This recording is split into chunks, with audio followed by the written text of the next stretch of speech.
Hey, look what we have here. Royal Enfield Classic 500 Tribute Black. Now, this might be one of the most misunderstood bikes today. People like the classic look and whatnot, but they fail to realize that this is not a modern bike styled as a classic bike. It's actually a classic bike in mostly everything. I mean, it has some of the stuff that Royal Enfield had to put on it just to be able to sell it in, for instance, in Europe, such as fuel injection, of course, and ABS. Other than that, I would say it's a 1959 1961 model, a motorcycle that's very similar to what you could find in those years in the motorcycle showrooms.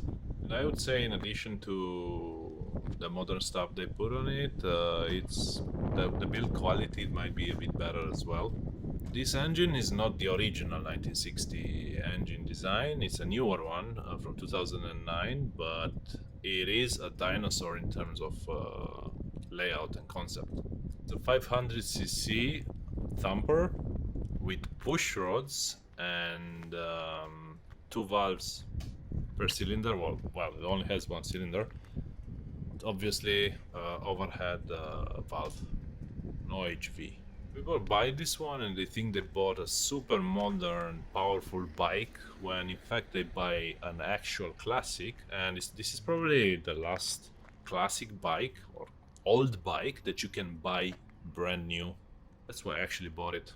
So forget all the Triumphs, forget all the Moto Guzzis and whatnot. If you want a classic bike, this is the real classic. With good and bad, obviously. I mean, it likes to cruise at 80, 90 kilometers an hour. Nothing more really. It goes, if you like really push it hard, it maybe goes 120. I don't know. I never pushed it that hard. So if you want a highway motorcycle, forget it. If you're in a rush, forget it. If you want to commute every day on it, doing some kind of, I don't know, interstates in America or highways in Europe and whatever, you have to keep 120 kilometers an hour. It's not gonna work. If you didn't have your fill of 140 horsepower motorcycles, again, forget it. Get that stuff out of your system first, because this is an actual motorcycle for people that like to ride and see the scenery, feel all the smells of the road, enjoy the ride rather than some destination. Because more than a motorcycle, it is a time machine. Build quality is fine. I mean, there's metal, a lot of metal on it. The plastic from the switch gears are decent. Nothing to write home about, but quite okay. The bike came with an unlockable fuel cap. I fitted an aftermarket lockable cap. Also, I replaced the original oil fill cap with a temperature gauge.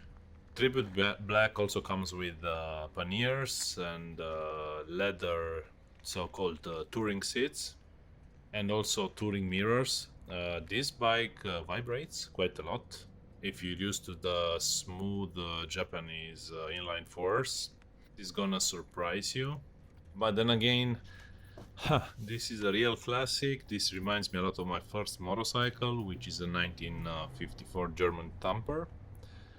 Being a thumper, the sound is amazing, of course, but also you can hear all kind of other sounds. Some people say that it actually sounds like it's broken all the time.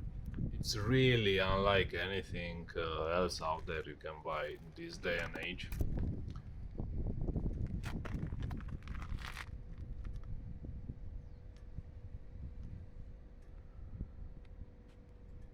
Also, it really exists just because of the quirks of the Indian motorcycle market and the fact that it has a huge cult following there.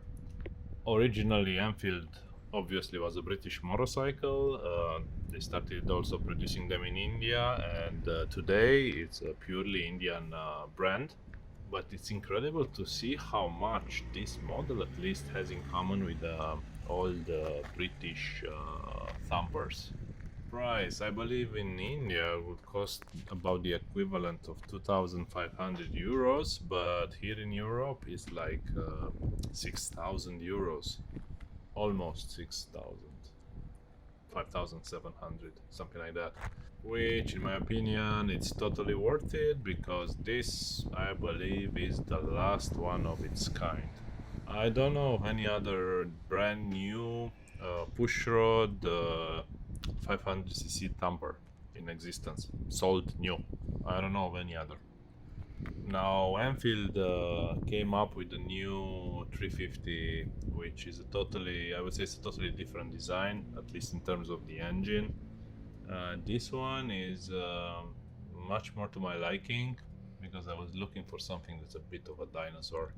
Specifically, I was looking for something with push rods. It comes with hydraulic tappets, which means you don't have to adjust, tappets, free play, whatever. It's a noisy engine, that's true. Does have a kickstart, and the paint job is awesome. The lines on the tank are handmade, that's for sure. They are handmade, you can see the brush strokes. There are some decals as well, like the logos and the rims, the golden stripe on the rim is actually a decal. But the painting on the tank is by hand. The stripes are by hand. A great job from the Kumar brothers. Who's gonna appreciate this bike for what it is? I would say people that already tried all the other types of motorcycles, people past a certain age that started on really older bikes. As I said, so it happens that my first bike was a 1954 Thumper. Oh, this bike actually takes me back to that particular motorcycle. And by riding this Enfield, I can guarantee that you get a very authentic 1960 motorcycle feel. Also, people that like thumpers and vibrations of thumpers and the sound of thumpers and the huge torque at very low RPMs, they're also gonna love the Classic 500. If you're the kind that does, you do your own work, you're gonna love this motorcycle. It's really easy, really simple, with huge tolerances. Only has 2 valves per cylinder. Oil change is a bit more involved than with Japanese bikes, for instance, but it's really a pleasure, and there's nothing really difficult on this motorcycle. Well, especially if you compare it with modern motorcycles. And best of all, no LCDs inside. Well, thank you.